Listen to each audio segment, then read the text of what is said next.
حضرت سیدنا علی المرتضیٰ رضی اللہ تعالی عنہ فرماتے ہیں کہ حضور قرب قیامت کا تذکرہ ارشاد کر رہے تھے۔ میں نے عرض کی حضور قرب قیامت کے فتنوں سے پھر بچنے کی صورت کیا ہوگی؟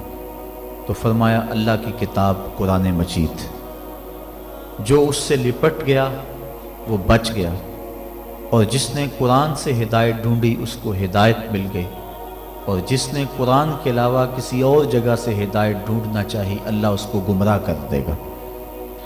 تو یہ قرآن ہدایت کا سرچشمہ ہے، روشنیوں کا منبع ہے، اس کا ایک ایک حرف ایک ایک لفظ صداقتوں پہ مشتمل ہے۔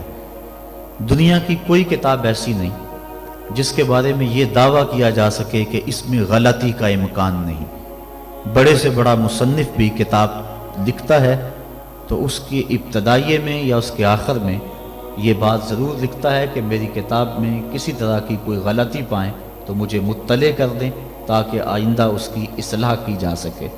لیکن قرآن وہ ہے کہ کھولو تو پہلی بات یہ ملے گی، ذالک الکتاب لا ریب فیہ، کوئی غلطی ہے تو بتاؤ، اس میں غلطی نام کی گنجائش تک نہیں۔ یہ صرف دعویٰ قرآن کا ہے، اور قرآن کے علاوہ کسی کتاب کے بارے میں آپ کو یہ دعویٰ نہیں ملے گا۔ حضرت امام شافعی رحمۃ اللہ تعالی علیہ نے ایک کتاب لکھی اور ایک شاگرد کو کہا کہ اس کو میرے سامنے پڑھو۔ جب اس نے پڑھا تو آپ اس کی کئی غلطیوں پر متنبہ ہوئے کہ اس لفظ کی بجائے یہ لفظ ہوتا تو کیا خوب تھا، اس حرف کی بجائے یہ حرف ہوتا تو کیا اچھا تھا۔ تغیر و تبدل کرتے رہے۔ اگلے دن فرمایا پھر پڑھو، اس نے پھر پڑھا، پھر نئی غلطیوں پر متنبہ ہوئے۔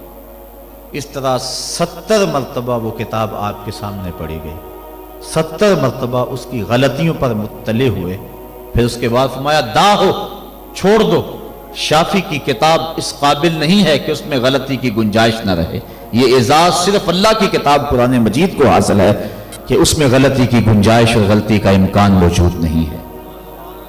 یہ صرف کتاب اللہ ہے قرآن مجید کہ جس میں غلطی کا امکان تک نہیں ہے۔ اور دنیا کے بڑے بڑے دانشور، دنیا کے بڑے بڑے ادیب، شاعر، ان کو بطور تحدی یہ کہا گیا اگر اس کتاب میں تم شک پاتے ہو جو ہم نے اپنے بندہ خاص پہ نازل کی تو اس کی مثل ایک صورت ہی لا کے دکھاؤ۔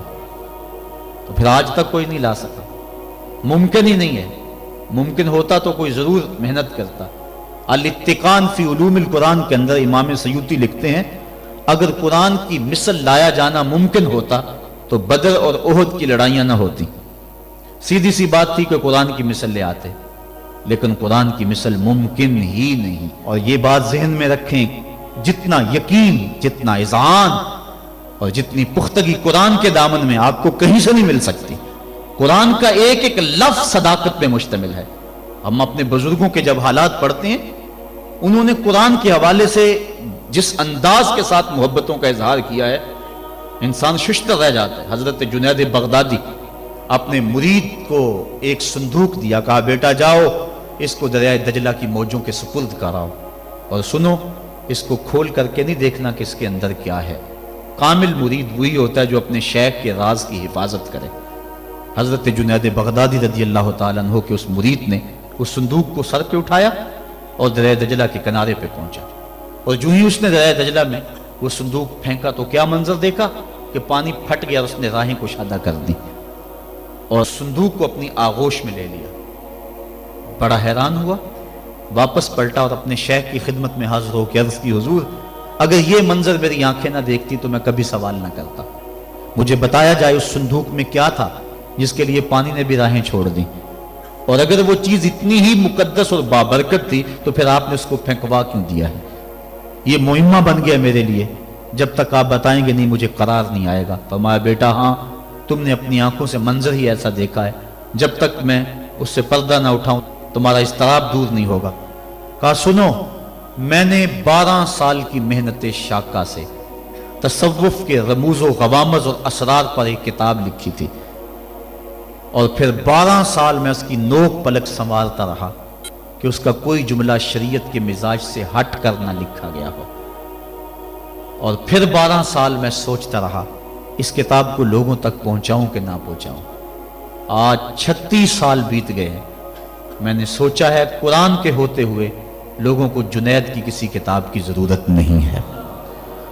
یہ وہ کتاب تھی جو میری 36 سال کی کمائی تھی، میں نے دریا برد کر دی ہے کہ قرآن کے ہوتے ہوئے لوگوں کو جنید کی کسی کتاب کی ضرورت نہیں ہے۔ اتنی کافی ہے، اتنی وافی ہے، شفا دیتی ہے، روشنی بانٹتی ہے، نور دیتی ہے، ایک ایک حرف صداقتوں پہ مشتمل ہے۔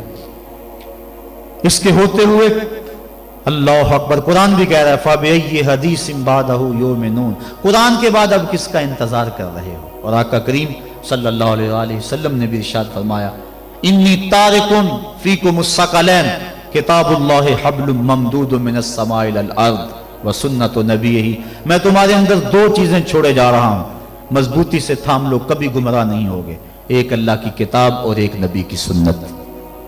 کتاب دین کی تھیوری ہے اور سنت اسلام کا پریکٹیکل ہے۔ اگر کسی نے تھیوری دیکھنی ہے تو قرآن کو دیکھ لے، اگر پریکٹیکل دیکھنا ہے تو نبی کی زندگی کو دیکھ لے۔ حضرت ام المومنین حضرت عائشہ صدیقہ رضی اللہ تعالی عنہ فرماتی ہیں کان خلقہ القرآن، قرآن حضور کے اخلاق کا ہی نام تھا۔ حضور کے خلق کو دیکھنا ہو تو قرآن کو دیکھ لو، قرآن کا عملی ثبوت دیکھنا ہو تو مصطفیٰ جان رحمت کو دیکھ لو۔ تو قرآن ہماری ضروریات کی کفالت کرتا ہے، کاش کہ ہم اس کو اس نظر سے دیکھیں جس نظر سے دیکھنے کا تقاضا اس قرآن کا ہے۔ ہم نے اس کو طاقوں میں سجا لیا، اس کے اوپر ریشمی غلاف چڑھا لیے، اس کو خوشبو لگا لی، اس کے اندر مور کے پر رکھ لیے اور اس کو ہم نے اونچی جگہ پر رکھا، ہم نے اس کے نام کی قسمیں بھی کھائیں، لیکن قرآن مجید کے نزول کا جو بنیادی مقصد ہے وہ ہم حاصل نہ کر پائے۔ اس بات کا انکار نہیں ہے کہ قرآن مجید کی تلاوت کر کے مرنے والوں کی روح کو اصال ثواب کیا جائے تو ان کی قبر میں نور اترتا ہے، اس کے شواہد موجود ہیں، اس بات کا بھی انکار نہیں۔ قرآن مجید کے الفاظ دم کر کے کسی کو پانی پلائیں تو اس کی بیماریاں صاف ہوتی، اس کا بھی انکار نہیں کیا جا سکتا کہ قرآن مجید کہ نور کے مقابلے میں کوئی ناری مخلوق، کوئی جن بھوت، کوئی ایسی چیز نہیں ٹھہر سکتی۔ اس بات کا انکار بھی نہیں کہ اپنے گھر میں، اپنی دکان پہ، اپنے مکان پہ، اپنی فیکٹری میں قرآن مجید کی تلاوت کرو، وہاں برکت ہوگی، رزق میں فراوانی ہوگی، فرشتوں کی قطاریں لگ جائیں گی، رحمت کا نزول ہوگا، اس کا بھی انکار نہیں ہے۔ لیکن بات یہ ہے قرآن مجید کے نزول کا یہ بنیادی مقصد نہیں ہے۔ قرآن مجید نازل اس لیے نہیں ہوا۔ علامہ اقبال نے بڑی خوبصورت اور ستھری تنقید کی ہے، وہ کہتے ہیں ببندے صوفی و ملا اسیری حیات از حکمت قرآن گیری با آیاتش ترا کار جزی نیست کہ از یاسین او آساں بمیری۔ وہ کہتے ہیں تو صوفی اور خشک ملا کے ایسے پھندے میں پھنسا کہ تو نے قرآن سے زندگی تلاش نہیں کی، تجھے قرآن کی آیتوں سے صرف اتنا ہی کام ہے، جب مرتے ہوئے تیرے بوڑھے کی روح اٹک جائے تو سورہ یاسین پڑھ کے اس کی روح کو آسانی سے نکالنے کے لیے قرآن کو ہاتھ میں لیتا ہے۔ اقبال کہتا ہے اس بات کا انکار نہیں کہ سورہ یاسین سے روح آسانی سے نکلتی ہے، لیکن نقطہ نظر یہ ہے اقبال کا کہ تو نے قرآن سے ڈھونڈا تو موت کو ہی ڈھونڈا، قرآن سے بھی تلاش کیا تو مرنے کو ہی تلاش کیا۔ جس قرآن سے تو نے مرنے کو تلاش کر لیا، کاش اس قرآن سے تو جینا بھی سیکھ لیا ہوتا۔